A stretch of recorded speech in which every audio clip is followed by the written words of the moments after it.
सोनिया और पवन, जो सोनिया का छोटा भाई है, कल शाम जीवों और उनके अनुकूलन की क्षमता पर चर्चा कर रहे थे। आज दोनों जब खेल रहे थे तो सोनिया के मन में कुछ सवाल आए।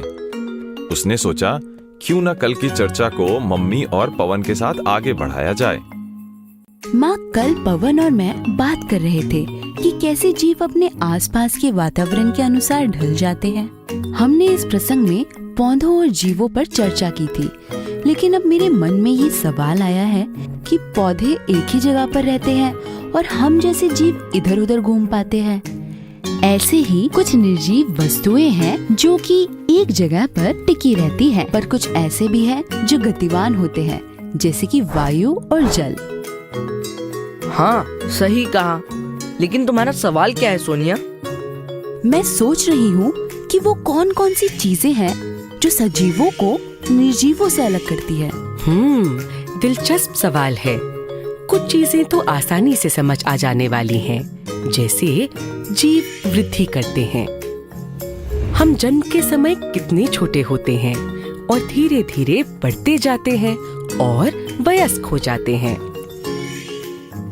पक्षी एवं सरीसृप यानी रेप्टाइल्स जैसे जीव अंडे देते हैं, जिनमें से उनके बच्चे निकलते हैं और बड़े होकर वयस्क हो जाते हैं। पर माँ, ये लक्षण तो पेड़ पौधों में भी होते हैं। एक चीज जो मुझे समझ आ रही है वो ये है कि सभी जीव भोजन करते हैं, जिससे उन्हें ऊर्जा और पोषण मिलता है।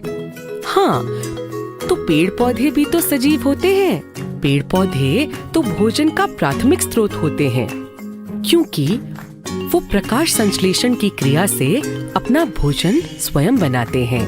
बाकी जीव उन पर प्रत्यक्ष या अप्रत्यक्ष तौर पर निर्भर होते हैं। सोनिया, इस बात से मुझे एक और ख्याल आया।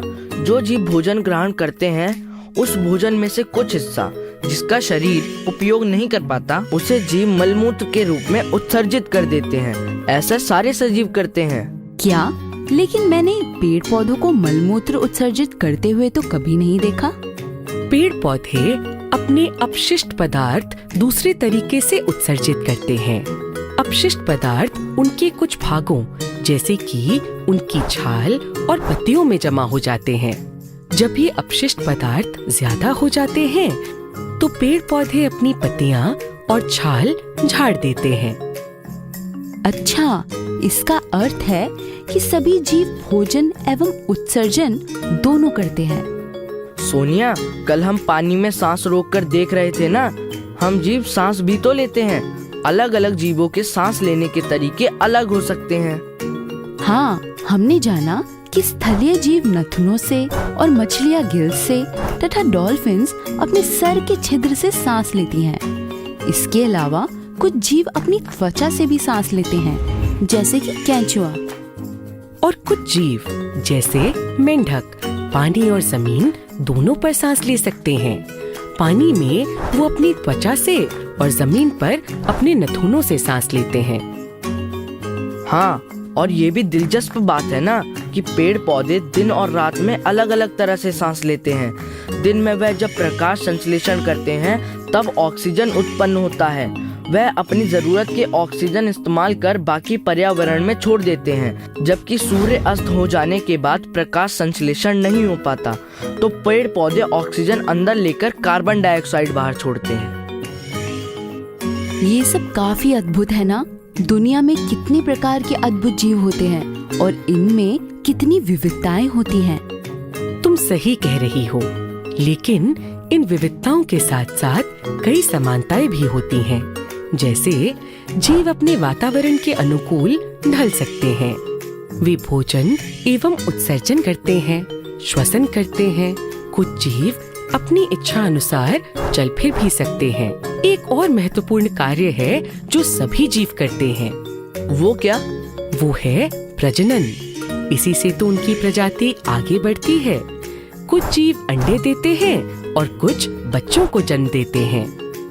हाँ, पेड़ पौधे भी बीजों के द्वारा प्रजनन करते हैं।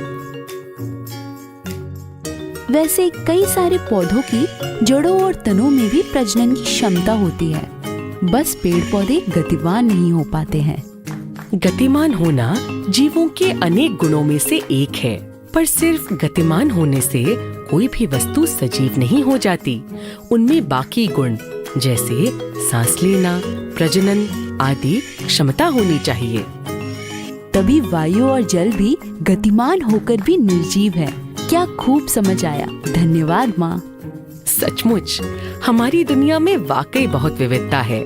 हमने तो केवल कुछ ही जीवों पर चर्चा की है। वर्षावनों, जलाशयों, मरुस्थलों और घास के मैदानों में कितने ही जीव रहते हैं जिनके बारे में हम जानते ही नहीं।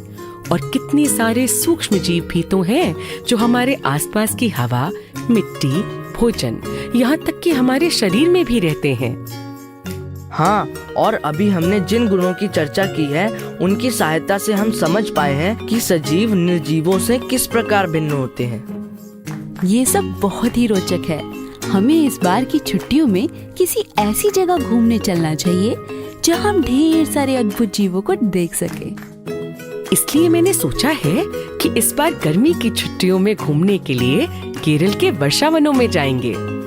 हाँ, ये अच्छा आइडिया है। मैं भी कल यही सोच रहा था कि कहाँ जाना चाहिए। मुझे भी ये प्लान अच्छा लग रहा है। वर्षावनों में हमें ढेर सारे अद्भुत जीव देखने को मिलेंगे।